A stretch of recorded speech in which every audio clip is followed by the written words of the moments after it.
speak to the practices of the Chinese government and what they do to sort of, in some respects, do the same things that we do? I mean, we are competing with them on a global scale. But the one thing that the Chinese seem to have way ahead of us is their ability to build infrastructure. And they are, it seems, decades ahead of us in that were you regard. not just, like he just talked about, like that they're having failing infrastructure problems?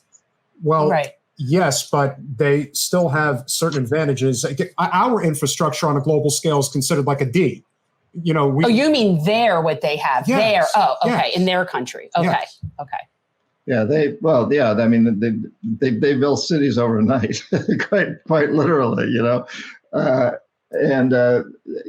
they're extremely efficient at doing this. And again, even some of their cities apparently are not standing up too well when there are earthquakes and such things.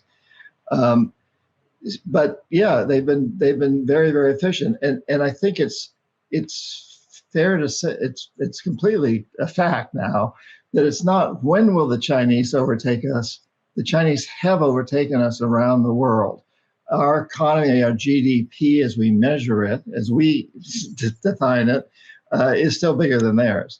But they have taken over basically as the #1 trading partner and investment partner all over the world. And this has all happened since 2012 when Xi Jinping took power. This is an interesting map, for example, and this is almost 3 years old now. Let's see. You can see. Oh, yeah. The United States is a #1 trading partner with Europe, so some countries in Europe and other Central and North Latin America, South America. But China is 124 countries versus our 56. And that's changed. It's gotten worse. The division has become greater. I don't have a map that shows what's happened in the last couple of years, but I know it's gotten worse that way. So China's really taken over. How much would you blame our economic decisions over the last several decades? I mean, obviously, I look to the policies in particular under Clinton. Normal trade relations with China, NAFTA, I think, did a significant amount of damage. And then obviously you look at all the time we've spent in endless war in the Middle East. Is there anything in particular that you would point to and say, yeah, this really was the touch point where things just kind of, started to go downhill? Yeah, that's a great question, because we have shot ourselves in the foot. We've really made it easy for China in many respects. You mentioned NAFTA, CAFTA, the North American Trade Agreement and the Central American Trade Agreement, and these were very deeply favored big U.S. corporations at the expense of Central Americans. And I've just got a newsletter coming out this next week about that, where I talk so much about how the subsidies that we provide to huge agribusiness makes it possible for these huge agribusiness to sell cotton and corn and other things cheaper throughout Central America than the local farmers can produce it, even though it costs a lot more to produce it in the United States. But because our big industries are subsidized, they can sell it cheaper, even though it costs them more to produce it. Doesn't make any sense, but it's what's happening. And there's a tremendous resentment. There's a tremendous resentment around the world at the fact that we have military bases in many more than 100 countries. Nobody wants to have an occupying military base on their soil, regardless of what their leaders might say. The people hate it, and the leaders may make some money off of it, but that doesn't solve the problem. And as you mentioned, after 9/11, we devoted so many resources to Iraq and Afghanistan that we basically neglected Africa and Latin America. The Chinese saw an opportunity. They went in full scale. It was a vacuum. And now we're doing something similar with a tremendous amount of effort that we're putting into Ukraine. And the Chinese they're staying away from Ukraine, basically they're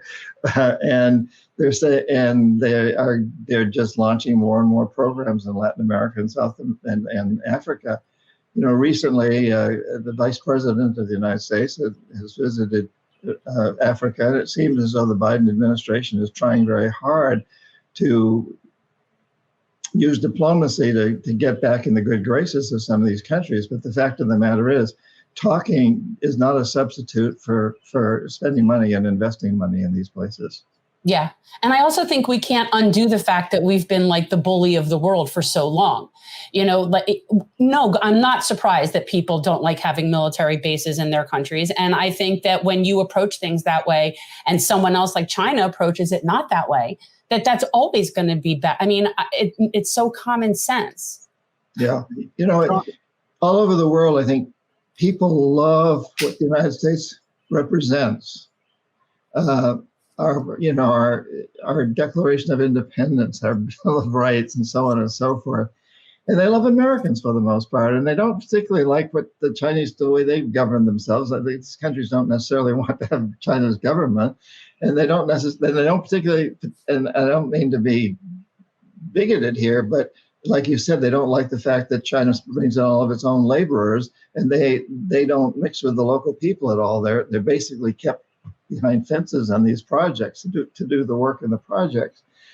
But on the other hand, the China's policies and the way it treats these countries from a policy standpoint is better liked than the way we do it. Like you said, the bullying that we is associated with American imperialism is resented in so many places, and it's a terrible shame. You know, I consider myself to be a very patriotic American. I have relatives that fought in the American Revolution. But I think that, you know, to be a good patriot these days, we've got to criticize what we do wrong so that we can correct our mistakes. Yeah. Because when you come right down to it, in the end, what both of these countries are doing is destroying the planet as we know it. And that is really the big theme of my book, is that, by God, you know, we've got to end this economic hitman strategy, because it's creating an economic system that's polluting and consuming itself into extinction. Thanks for watching.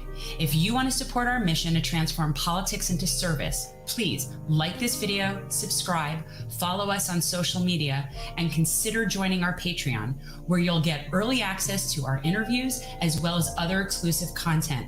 Links are in the description. Peace out.